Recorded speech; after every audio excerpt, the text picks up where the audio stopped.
I recently found out there's such thing as meditation-induced psychosis, which is exactly how it sounds. It's entering a psychotic episode and becoming psychotic from fucking meditating. And I didn't even know that was a thing. I've been meditating for a while. No one told me about that shit when I started meditating, but apparently it's a real thing. And I started searching more up about this meditation-induced psychosis. And I saw, fortunately, it's kind of like a rare thing that is more likely to occur if you have mental illness already or have like family history of mental illness. Like you're more likely to enter into psychosis from meditating, right? But still it's rare. But I did find a few like case studies from hospitals of people going psychotic after meditating when they had no history of mental illness or history of family mental illness or anything like that. And there was one case study of a woman. She didn't know anything about meditation, right? And she met like a guru, which I think that's like a meditation teacher, right? A guru. She met one of those and he told her to meditate for 20 minutes twice a day. So just 40-minute meditation a day, broken up into like two parts. That's not a lot. A lot of people do that. I meditate for 20 minutes a day, right? And so after that, she never met the guru again. And then she just started meditating the like 40 minutes a day, right? And after that, though, she started gradually increasing the amount of meditation she was doing. So eventually, instead of doing 40 minutes a day, she was meditating for up to like 14 hours a day, 15 hours a day, like all fucking day. And her family said all she started doing was reading stuff about meditation and watching shit on meditation. She became completely obsessed with meditating, and that's all she was doing. She was like losing sleep over it. And she was also saying that she was talking telepathically with the guru in her head. Remember the guy she met that told her to meditate that she never met again? She claimed he was telepathically talking to her and telling her to keep meditating because she would like unlock superpowers. And her family got so like sick of this when she started talking about how she was going to divorce her husband because she was married, right? She said she would divorce her husband because this guru that was telepathically communicating with her was like her soulmate. That's what she claimed. And then after that, her family was like, okay, this has been going on for like way too fucking long. And they took her to the hospital and she was like mumbling and claiming she was like speaking with aliens and shit. And then also, I'm not making this up. I'm going to send you the case studies, right? You can read all this shit. I'm not making up these case studies. I'll send you the links. But she was like mumbling, saying she was talking to aliens and then was diagnosed with schizophrenia. And I think she kind of like got better once they put her on like antipsychotic medication, right? But I was like, what the fuck? And she was just a normal person. She had a family. She had like 2 kids. She had never displayed any like mental illness symptoms before that until she started doing that like intense fucking 15-hour-a-day meditation. After that, I was like, geez, and started fucking researching more cases of this meditation-induced psychosis. Because like something weird happened to me with meditating. I mean, not weird, but I'll mention it later on. Anyways, I started searching up more cases about this. And I found another one actually from a person on Reddit when I was searching up for meditation-induced psychosis. A guy on Reddit claimed he had it, and he started off this Reddit post saying he was an atheist, very logical. He believed in science. He always like needed a scientific explanation for everything, right? He wasn't a superstitious religious person. And he didn't really know anything about meditation, but he was talking about how he went to like some small meditation program and noticed he like felt really good. It was like a retreat, you know, when you like go away for like a week or something and like meditate with a bunch of other people, a retreat. It was like that. And it felt really good. And then after that, he like quit his job and moved somewhere that just happened to be next to a Buddhist temple, right? The job quitting thing was like, it had nothing to do with the meditation. It's just he was tired of his job or whatever.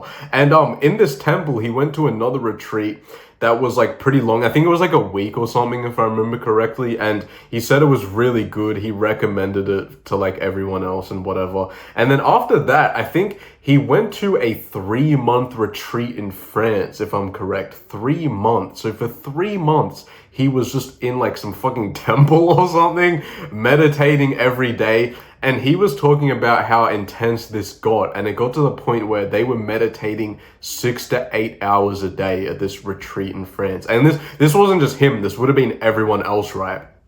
Doing like 8 hours a day of fucking meditation. And he said this meditation was really intense, but it was good, and still he would recommend it. But he said after this retreat, when it ended, is when things started going wrong. And he said that he's even embarrassed to look back at what he did, because after he left the retreat, after this intense meditation, he said he started getting a feeling of being in danger. But like at first he kind of ignored it, right? Because he's an atheist, very logical. He's not superstitious at all. So he was like, there's no reason for me to be feeling like I'm in danger or feeling fear. So he kind of ignored it. But after talking to his friend who was more into like faith and like religion, he then decided to trust his intuition. And he said after he started trusting his intuition, which I guess was like heightened from all the intense meditation, so it seems like he had a really like strong intuition, right? After he started trusting that is when all hell broke loose, according to him. And he said he started randomly looking through books in this library and trusting his intuition, and he just picked up a random book that would be relevant on his quest, as he worded it. And looking through this book, he came across like the term mega machine. I don't really know what it was exactly, but from reading this book that he randomly picked up based on this intuition he had from all this intense meditation, he had this sense of like impending doom, as if the world was going to end because humans were like destroying the environment. And he thought that it was his mission and his quest to like save the whole world from this impending doom. So it kind of sounds like, obviously that's like some psychotic symptoms, right? And he was very logical person, an atheist. He had no superstitious beliefs at all. So for him to like have these psychotic fucking delusions from meditating is kind of concerning. And yeah, he just got really weird, and he apparently was talking about how he like smashed a chair or like smashed a fucking glass against the wall or something when he was with a girl or whatever. I don't even know. But after that, he kind of just went crazy for a while, and then when he was outside running around and eating flowers in a park, someone called the cops on him, and then he got arrested and I guess like taken to a hospital, right? Because they thought he was crazy. And he said while he was being taken to the hospital, he was having like crazy hallucinations and shit like that. And thankfully he got put on antipsychotics, and after that he kind of became more sane, and he seemed completely normal when he was typing the Reddit post. So the antipsychotics obviously helped. But I was like, Jesus fuck, like the fact someone so sane and so logical could go psychotic from that deep meditation was just like kind of scary to me. And then after that, I started reading about a specific type of meditation called Vipassana. I don't know if I'm pronouncing that right, but it seems that this type of meditation specifically is like extremely powerful. It can be extremely intense and helpful. But this type of meditation, Vipassana or whatever, seems to make people go psychotic much easier than any other type of meditation. And I started reading cases about this. There was this one guy who he had, once again, no history of mental illness. He went on like a 10-day retreat for like this Vipassana meditation. And after that, he started having like psychotic symptoms of like hearing voices, and he thought people were after him and out to get him. And then he went on like antipsychotic. He didn't have any symptoms at all after the medication. He was fine. And then 9 years later, 9 years, no symptoms, completely normal dude, he decided to go on another meditation retreat for this specific like Vipassana meditation, because he was thinking like, it's been 9 years, that was fucking ages ago, surely the same thing won't happen, right? It was maybe just a one-time thing.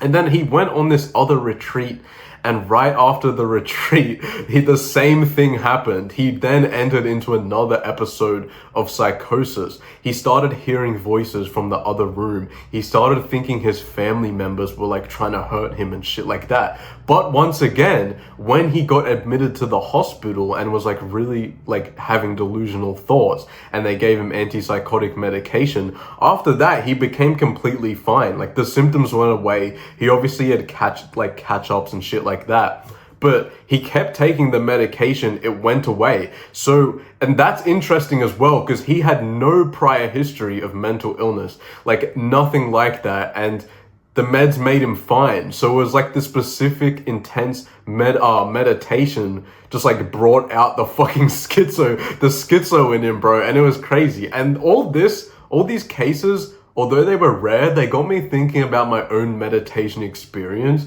Cause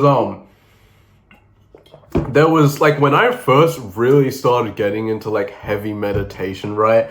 I didn't start with like 10 fucking minutes. I didn't start with no 5-10 minute meditation. I went straight in, and like my first 2 weeks of trying to meditate, I was doing it for like 40 minutes and shit, like at one time. Of course, I was shit at it because I was so new to meditation, but I really went like all in. Like with me, when I get something and I want to do it, I just go all in. It's one extreme or the other, right? And then after that, I was like, surely this is going to make me so happy and like peaceful and whatever. But then when I did this very long meditation sessions, I actually realized sometimes I ended up getting really fucking depressed. And I think I've mentioned this before on how you kind of need to actually be careful with meditation. Because that shit, like, I don't know if it was like an ego death or something, but I meditated so deeply, I was like, I'm just a human playing a role. Like I realized all my personality and everything I liked and everything I was doing. I was like, aren't I just acting? Like you know, when you say, oh, I like the color red or some shit, this kind of links in. When you say, I like the color red, red's my favorite color, is that really your favorite color? Or is that just you acting like that's your favorite color, but you're acting so deeply, it seems as if red is your favorite color and it's like part of your soul, it's part of your mind.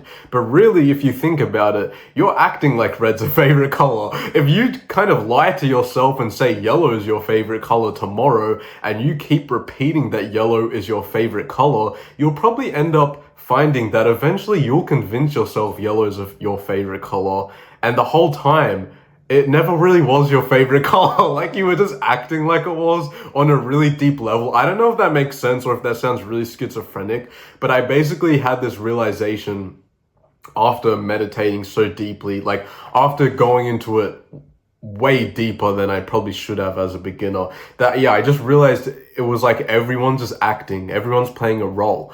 But after the kind of depression, I guess it was, or like the feelings of fucking meaningless, it was kind of good because I realized if everyone's acting, if everything I do is just an act, that means I can act like however I want. And if I need to improve part of me, I can just act like I'm already that improved person, and then that's true because that's what everyone else is doing anyways. So I was just thinking like shit that was holding me back, like, oh, I'm shit at speaking, right? I can't speak, I'm nervous when I speak. That's not real. That's really just you acting, right? You're not really like, are you really an introvert, or are you just really acting like you're an introvert on a deep level? You know, I don't know if that shit makes sense. It sounds kind of weird, but if you've had like some fucking ego death, you'll probably know what I'm talking about. Anyways, I just thought those case studies on meditation-induced psychosis were interesting, so I wanted to tell you, of course. And also to tell you, like, if you have some history of mental illness, bro, you should probably be careful with that meditation shit. It seems these stories of people going psychotic from meditation is because they just went in too much as a beginner, right? They just went in like way too much. And they went into the fucking intense meditating for like 15 hours a day. And you know, meditation, that shit can be trippy. I've smoked a lot of weed. Sorry to go off topic, but I've smoked a lot of weed. And I've had deep meditation sessions where it's like very similar to being high. So you gotta be careful with that shit. I don't know. Like the video, leave me a comment, join the Discord. I love you. I love you.